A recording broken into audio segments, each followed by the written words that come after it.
Welcome to the AI for Sales podcast, hosted by best-selling author, keynote speaker, and sales innovator, Chad Burmeister.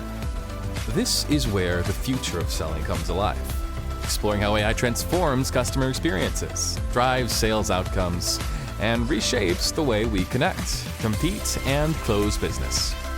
You'll hear from sales, marketing, and technology leaders on the front lines of AI for sales, sharing strategies, successes, and the skills you'll need to thrive in an AI-powered world. As Dr. Joel LeBon, marketing and sales professor at the Johns Hopkins University Carey School of Business, said best in Chad's book, AI for Sales, How Artificial Intelligence is Changing Sales. In sales, time kills deals. In AI for sales, AI kills time. Thanks to our sponsors, BDR.ai, Nooks.ai, and ZoomInfo, the go-to market intelligence platform that accelerates revenue growth. Want an introduction to one of our sponsors? Go now to www.sdr.ai/intro, and Chad will personally connect you with the right person at any of these companies, the one who can make a difference for your business. And remember, in traditional sales, time kills deals. But in AI for sales, AI kills time. Get ready to learn, level up, and lead the AI revolution in sales. This is the AI for Sales podcast. Let's dive in.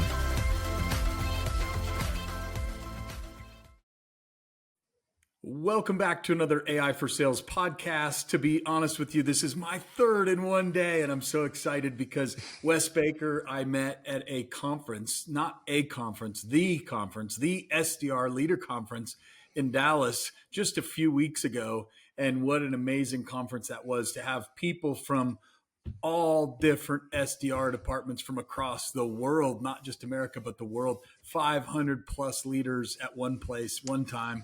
And I got to spend some time with Wes Baker, I think on one of the buses and a number of times throughout the show. So Wes is the SDR leader at Nextiva. And I'm so excited to have you today. Wes, thanks for being here.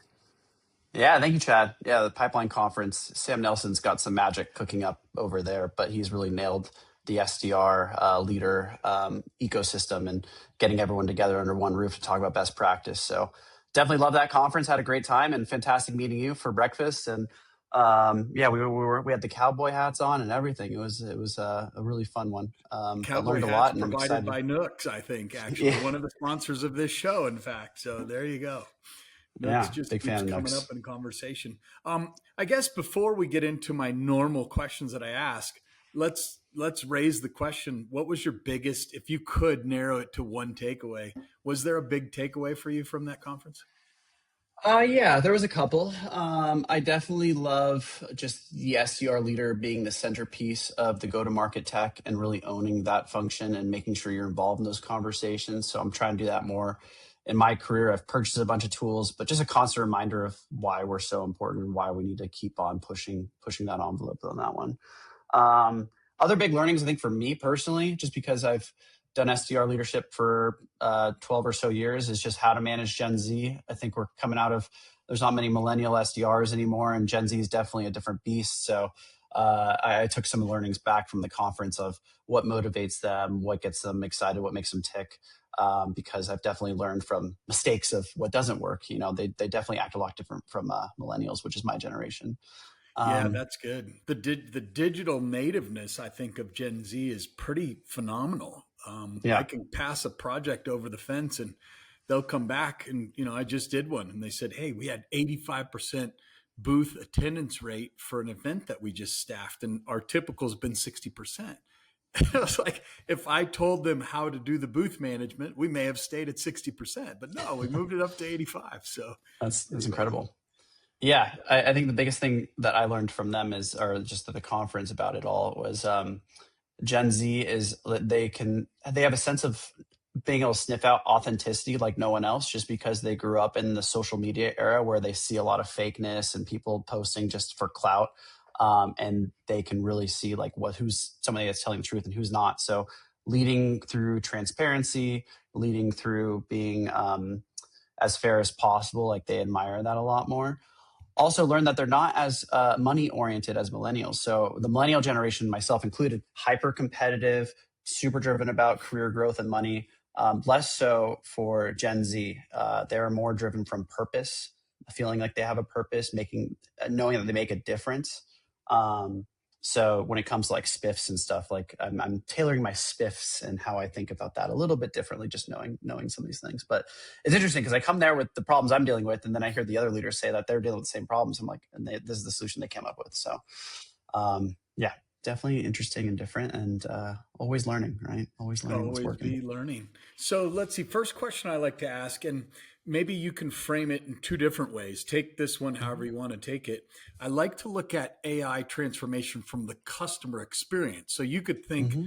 Nextiva has AI built in, and you could take it from that sense, or you could take it and or both. How does the customer experience your team's outreach and follow up on leads and that kind of thing from an AI perspective? Yeah, I mean, if you go to Nexiva's website, customer experience is crucial to our vision and go-to-market strategy. It's what we live and breathe every single day. And creating wonderful customer experiences is at the heart of what we do. And we really try to do that in our SDR operations as well.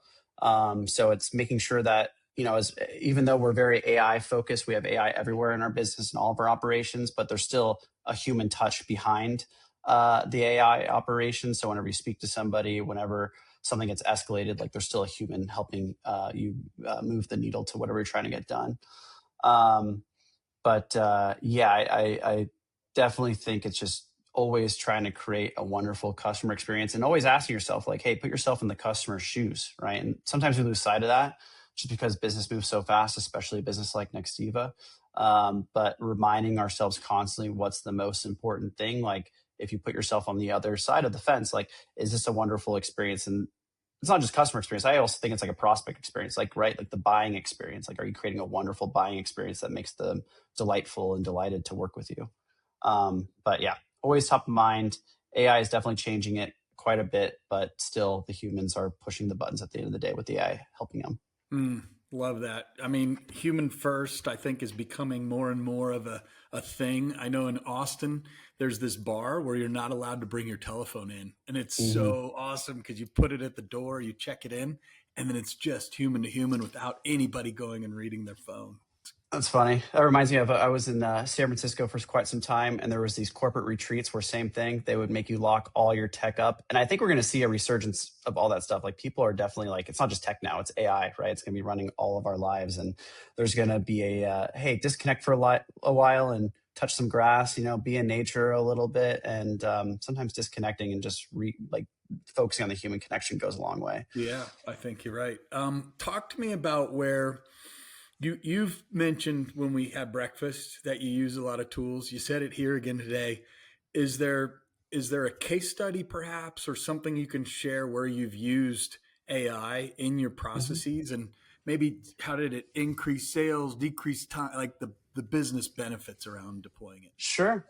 Yeah, and I would say I haven't nailed it necessarily. Like back to always learning, always trying to figure out what other people are doing because I think myself like, hey, I'm behind the times because I see these SDR leaders from like Salesforce and these flagship companies what they're doing. I'm like, oh my gosh, that's next level. But personally, what I've seen that's worked well for me is I am still a power user of like ChatGPT and Gemini and these LLMs, and we do have a team-wide corporate license for these tools. A couple things I've built are GPTs, custom GPTs for my team and for my own productivity.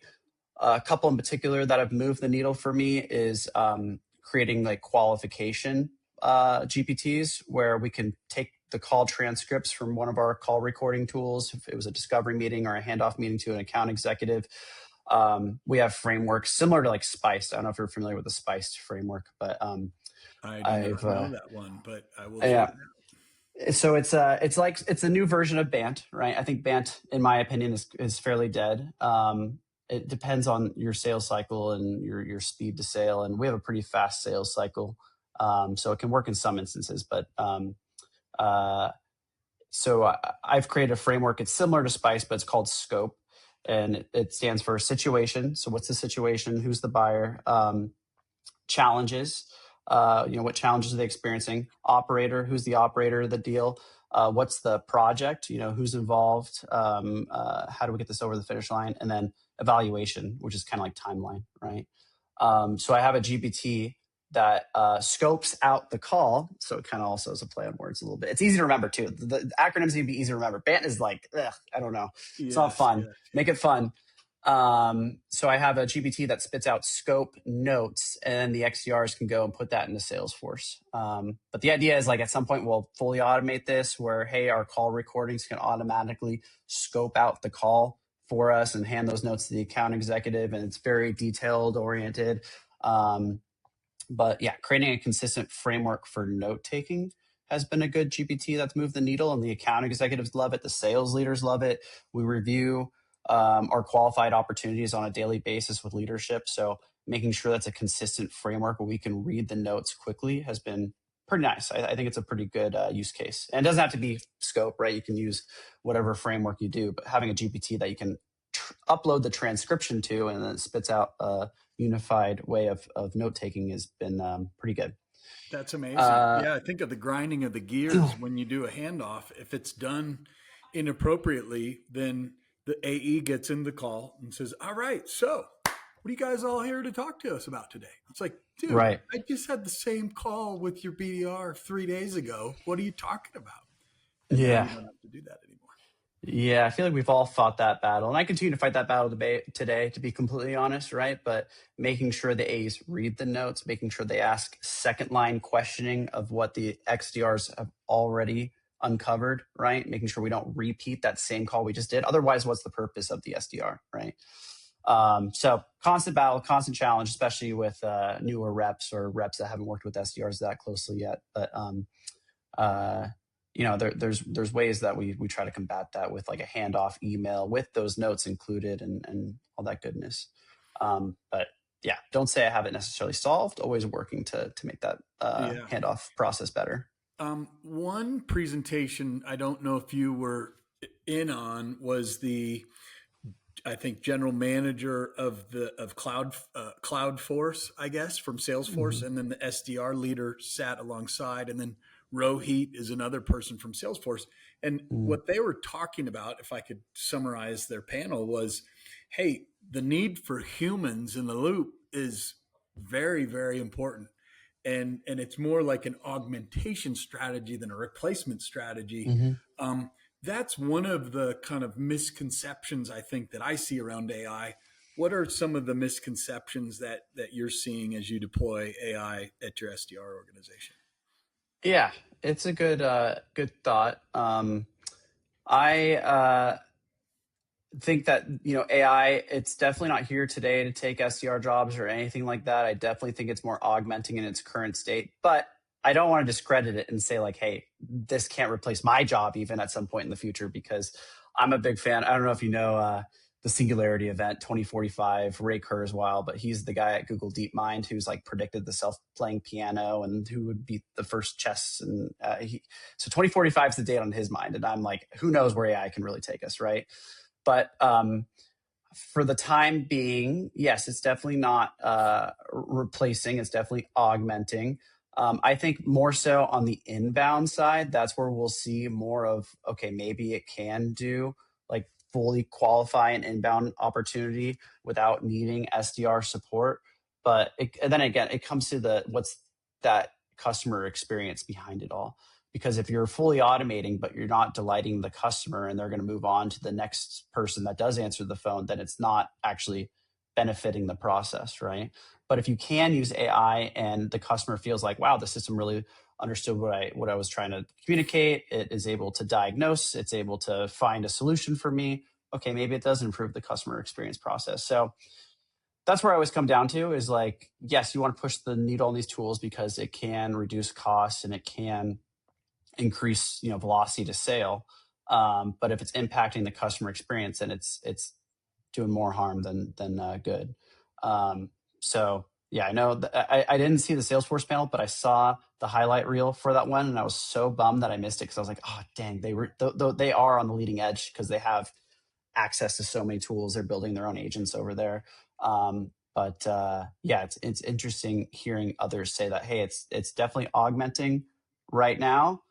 Again, I go to the camp where I'm not discrediting it. That's kind of a controversial take because I do think like AI can be when AGI is here, who knows what can happen. Yeah, if you fast forward 5 years, even 1 year, it moves quick. You'll wake up, it moves really quick.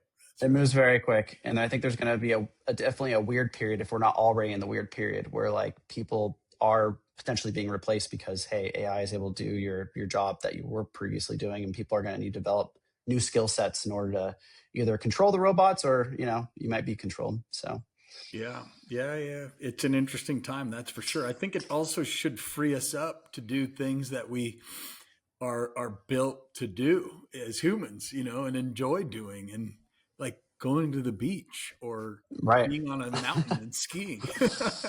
I definitely would love more of that in my life. Yeah, right. Who doesn't need that?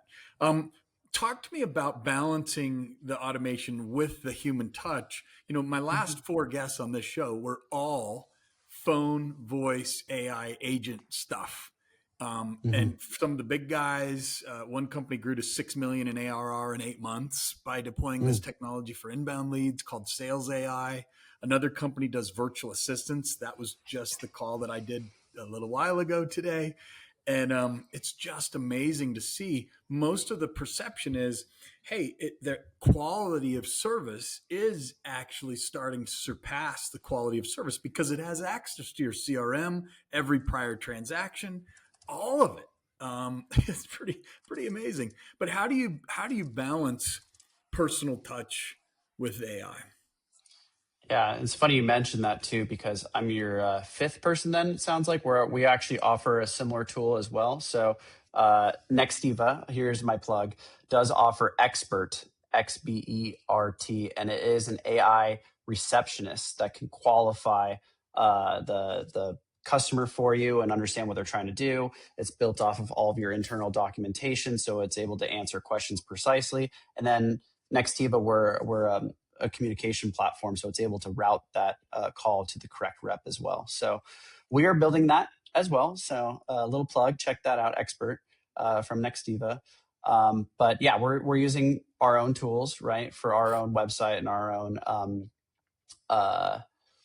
own sales line here. But I think again, it's you got to monitor it. You got to see how it's working. I go back to like, is it creating a wonderful customer experience? And then there should still be a way, no matter what, like if somebody gets frustrated, and this has been a thing with IVRs for a long time, is like, hey, if they say like, talk to a representative, or hey, I want to speak to somebody, you should have it route very quickly to a human, because humans at the end of the day are not being replaced yet fully. Yeah, that's the plug for Nextiva. And then on top of that too, I think I mentioned inbound will get automated more and more. I think that's where we'll see a lot of these voice communication tools. And we're doing it, right? With you do an inbound call to us, but I even think for like webinar follow-up or any sort of inbound touch where they've opted in to receive messaging for you, you'll start to see more of these AI bots call. Now, I think where humans have the edge right now is on the outbound side, right? And I think that is where a lot of SDR teams are going to focus more and more of their time is, hey, robocalls are illegal to make. So we're going to have the humans keep pounding sand on that one. And then you're seeing tools. We were talking about Nooks. Shout out to Nooks once again. Thank you for all the dinners you sponsor for me. Yeah, you're going to see tools like Nooks and others that are doing AI dialing. And it's not an AI robot that's making the call, but it's more so guiding on who you should call based on intent, based on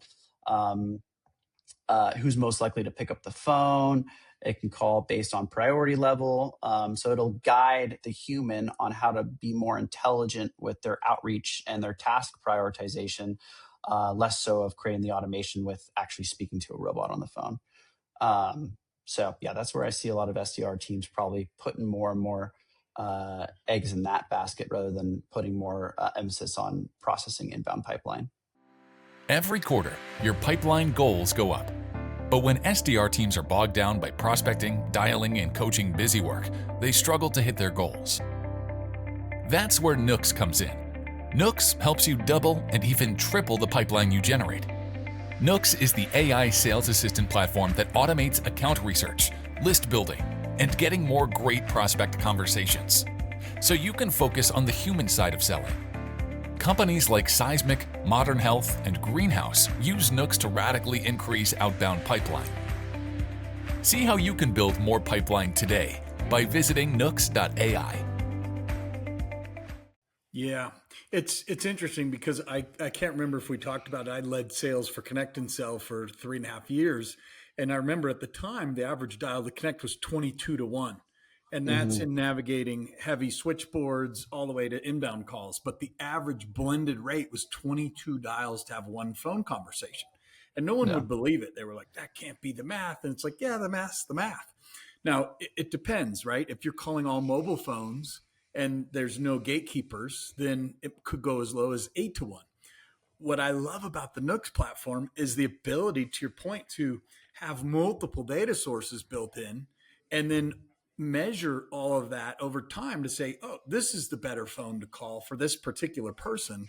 And so you can collapse that. Instead of it taking 22 dials and waiting 5 minutes for your next call, you can click a button and talk to someone in 30 seconds. So it's Yeah. pretty Hey, sophisticated. I would love to get to that 1 to 22 ratio. I'm not a Nooks yet, so Nooks team, please talk to me. But the tools I'm using, we're getting probably less than 1 to 22. It seems like people are not answering the phones right now. So you really do need that key piece of the puzzle of, hey, the system is guiding you who to call on. And I think TightNext does a fantastic job at doing this. Like I think they have like a 1 out of 5 pickup rate because they're analyzing the data. They're seeing who's going to pick, who has the highest propensity to pick up. And the data's out there, but you got to use the data in your calling strategy in order to be effective on the phones. Otherwise, we're living in the era of the great ignore, I call it, where no one wants to answer their phones because there's so much spam going on. Same goes for emails, right? So you really need to use the tools to your advantage to stand out from the noise and be intelligent with your outreach.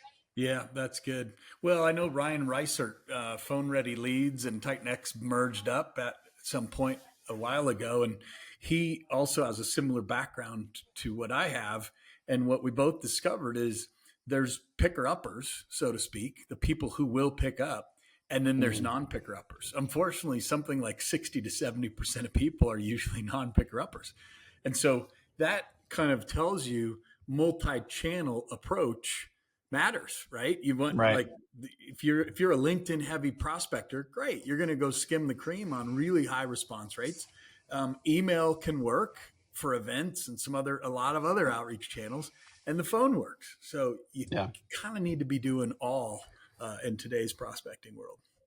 Definitely need to be doing all. And the one that is moving the needle for me currently right now is pushing harder on LinkedIn.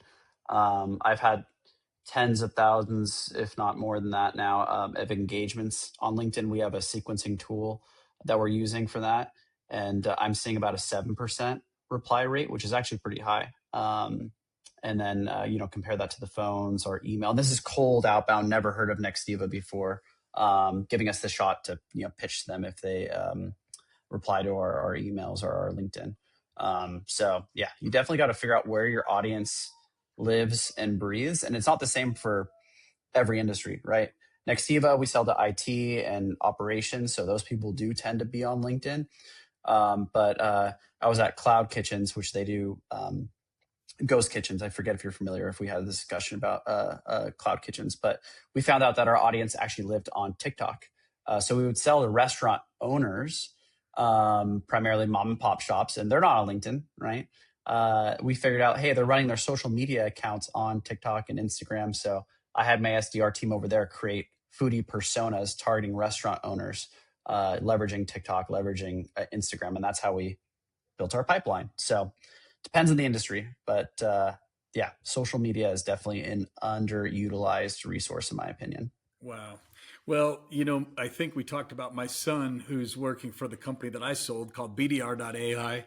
He has 120 managed LinkedIn accounts that he serves. So these are CEOs, founders, salespeople, and he goes in and shows them how to get 30, 40, 50% connection rate and 20% or greater reply rate. So if you're ever looking for a guest speaker, look up Brendan Burmeister. He's available to Shout out come to in and Brendan. talk to your team for an hour. There you go. I got to increase my reply rates. 7% is not high Yeah. enough. 7%, take that up to 20 or so. That would be amazing. 300% lift with a few, because LinkedIn, there's not that much extra that you can do. There's only so many words. And so by getting the right list and the right words to the right list, man, Yeah. it's I mean, amazing. what's amazing about LinkedIn is it opens up another sea of, like, it's LinkedIn Sales Navigator, right? It opens up another whole sea of individuals that maybe aren't on Zoom Info, maybe aren't in the outbound databases, maybe you don't have their email, but you can still uh, get a list together and outreach to them. So yeah, I'm a big fan of LinkedIn Sales Navigator That's right right. now. All right. So we've talked about Nextiva that has a cool virtual assistant. If you haven't looked into Hmm. that and you need one, check it out. Expert. We talked about Nooks with all their dialing and soon to be sequencing now that they have. So look out, competitors, because now Nooks isn't just a dialer, but data as well as sequencing. And then you just talked about a LinkedIn sequencing tool, because Hmm. a lot of the big providers haven't taken that beast on. That's still a separate entity. What other AI tech are you seeing out there that's up and coming? Oh man, I mean, I'm definitely keeping my eyeballs and tabs on things. Right now, Regi.ai is definitely interesting. They're going with the whole reaching out to intent signals and having an AI agent warm that up for you and then route it to your reps. And I do think there's a lot of value in that.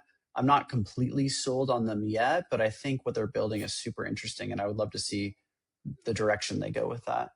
Um, on the inbound piece, like fully automating inbound, I think Qualified's on the right track where they're doing the AI chat plus an AI inbound SDR. I think a lot of marketing teams are primed for that message for, replacing inbound SDR. So keeping tabs on them. Again, I think when you actually dig into it and take pilot programs with these companies, like, there's always going to be holes and gaps. Like, it's not 100% there yet, but it's getting close. So yeah, definitely. I wouldn't say I'm using all the tools yet, and a lot of other leaders I know are using them, but those are the ones that I'm keeping my eyeballs on. I remember when InsideSales.com out of Utah was like the next big thing, and they've since obviously sold and went into other directions. But at the Right. time, there was, what's your CRM? What's your marketing automation? And then, oh yeah, you should probably have LinkedIn. And there were like three baseline tools that were, hey, these are your core. And then you'd Hmm. have a couple of other tools on top. It Hmm. seems like in today's world, you could have your three basic tools, but then you need a Nooks for a dialer. You need a LinkedIn prospecting tool. You need a tool like Right. Clay that does some kind of data aggregation. You need something like OnFire that does something. There's so many different stacks. I mean, can you even count the number of tools that your team uses right now? No, there's tool fatigue for sure. Every business I've worked at in the last 5 years has tool fatigue. And it is a lot to manage. Different logins, different users, like you got to do SSO, whatever. Like, so it's hard to train new reps on when to use each tool. Like, even for Nextiva, we have an intent tool. Actually, we have two intent tools if you include Zoom Info. We have 6sense, and on top of that, you got to train the XDRs how to use both of those separately. And then, you have your routing system, you have your sales engagement platform. I got my LinkedIn sequencer. So you're absolutely right. I do think the ones that are building towards an all-in-one is the way to go. But, like, there's also a thing of, like, too much complexity in a tool where you lose sense of the core. And I think, I don't want to call names too much, but SalesLoft, I think they had a lot of acquisitions and they like kind of built too much in the wrong direction. So like, even like obviously the Drift acquisition is causing a lot of issues right now with the whole hack thing. But even that one, I was like scratching my head, like, is that the right direction for them to go? So I think who's nailing it the most that I see in the market right now, I think it is Nooks, especially with the sequencer tool. We'll see how that one pans out. And then Apollo, which I haven't used Apollo, but I've heard good things about them. They're also trying to do that all in one play. And I think you really have to have, hey, how do I find prospects, right? Take the Zoom Info piece of the puzzle out. How do I have a dialer, right? Which I think Nooks has really nailed dialer best. How do I do sequencing, which they all are doing sequencing in their own way. And then the call recording piece, I think, is super important too. And that's where, like, Outreach, I actually really like Outreach Kaya. I think they've really nailed it. Obviously, Gong has really nailed the call recording as well. But you really need those 5 core pieces in a single tool, and then you can consolidate a lot of the tech stack. But is it there yet? Do all those tools I've mentioned, do they hit it on all cylinders for each of those segments of the core product offering. Not quite yet, but I think somebody will win that market. And I think the market is really ripe for disrupting right now, especially with all the AI stuff happening. But it's confusing and hard to follow because there's so many vendors. Well, and LinkedIn is such a different animal that if you try to use standard email practices to do LinkedIn, then I find that it can easily become shelfware, and you have to continually source new contacts, and you have to. So what I'm been pushing and leaning towards, especially headed into a new year, is managed LinkedIn, right? Have a person or two help coordinate what's the campaign, what's the message, what are the list pull, right? If it's a 6sense, we have something called 6QA. You probably have, I have that, 6QAs. right? Like those certain accounts. Well, why not do a 6QA cadence if they're 10 times more likely to become a prospect, pull contacts, push them out to the right LinkedIn outreach, and then draft the message accordingly. It's easier if you have one or two point people run the strategy than, hey, SDR AE organization, good luck. Here's your new tool. Strategy around that is important. Yeah, the strategy is key. And the way that you're thinking about it is the way I'm thinking about it now. But like now that AI is turning online, it's like, wow, you can take a lot of that out of the mold, like having to create persona-based sequences, reaching out to your ICP persona types. Like ideally, you could just have your engagement platform, you suck in those high intent accounts, and then it's able to see based on the company description, knowing your ICP already, who to reach out to. It's able to create that messaging and sequence cadence for you.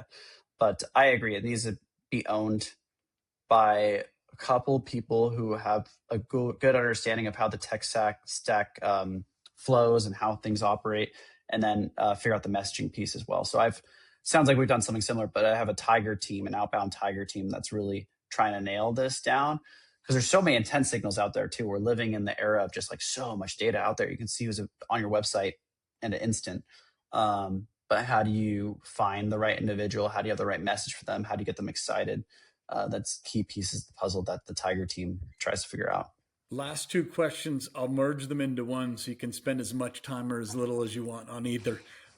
First is the ethical considerations, who's responsible for the ethical side. And then two, what skills should sales professionals, and let's focus SDRs specifically since that's our world, what skills should they be focused on? Sure. So it would explain more what you mean by the ethical piece of the puzzle. Well, it's really, if you look at states are starting to implement policy around AI, the federal government's talking about doing some of it. Someone like Henry Schuck at ZoomInfo, I know early on said, hey, we're going to let you opt out of your data in our data set. Even though government doesn't tell us that, we're just going to do the right thing as a company. So I love that, sure, the state needs to think about it. The federal government needs to think about it. The nation needs to think about it. And then us as CEOs, where does that kind of reside? Who should be thinking about the ethical side of AI deployments? Yeah, that's a good point. I definitely think there probably could be a little bit more, like you don't want to regulate it too much where you're not creating innovation. There's a lot of innovation happening in the space, but I think when it comes to SDR specifically, like we've already been dealing with so much spam being created, especially like out of the boom of all the sales engagement platforms. And I understand it from the customer and prospect's perspective is like, we want less spam in this world. Like there's just too much. So how do you reduce the spam, right? And I think Google's done a pretty good job with like trying to put additional filters, making sure that if something is spamming too much, they get put in their own box and they're not allowed to be shown in the inbox. And then on top of that too, I think, there are very strict opt-out rules when you're doing outbounding today. So maybe it's future regulation where it says like, hey, this email was written by AI or something like that. If it's a truly autonomous agent, letting the prospect know that, hey, the human didn't send this. And you already have to kind of do that with robocalling today, right? Like robocalling is very restricted and it needs to announce itself as being, a robot. So yeah, we'll see where more of that pans out. But I think onus is obviously it's going to land in more of legal and IT's department, I think, for making sure we're compliant with whatever regulation gets thrown our way. But ultimately, that's where I see it kind of ending up. And then, sorry, you're gonna have to remind me your last question Skills there. that SDRs should focus on. There's so many Yep. different choices. Where do they start? Yeah, I think you got to have the baseline foundation of SDR is a burnout role, right? But I call it a stepping stone role where if you are successful, you grind hard at it, you will get into sales. And I really try to build that path at every single company I go to, because that's how you get buy-in from the SDR to do the grind. But I tell people, hey, it's a grind. You need to have competency on the phones. You have to be always learning mentality. And then the most recent thing I've added to my list in the AI era is have like a hacker mentality, right? Like I want the reps that are actively trying to figure out a new prompt or using new tools, experimenting with Sora. Right now we're doing that in the SDR team where we're trying to figure out, hey, can we use this for outbound prospects and create like a unique video for somebody? But yeah, I'm trying to find SDRs that aren't afraid of using AI tools and are embracing it and love trying to break the system with it. So yeah, that's the latest one I would add to my list is a hacker, AI hacker type of mentality. Like it's the world's changing too much not to be. I think that's maybe what we should call this episode. So I don't know if our AI does the episode namings or if our production team does, but if you hear this part of the audio, AI hacker mentality, that's what I'd like to call it. There we go. Love that. Well, Wes, been really enjoyable having this conversation.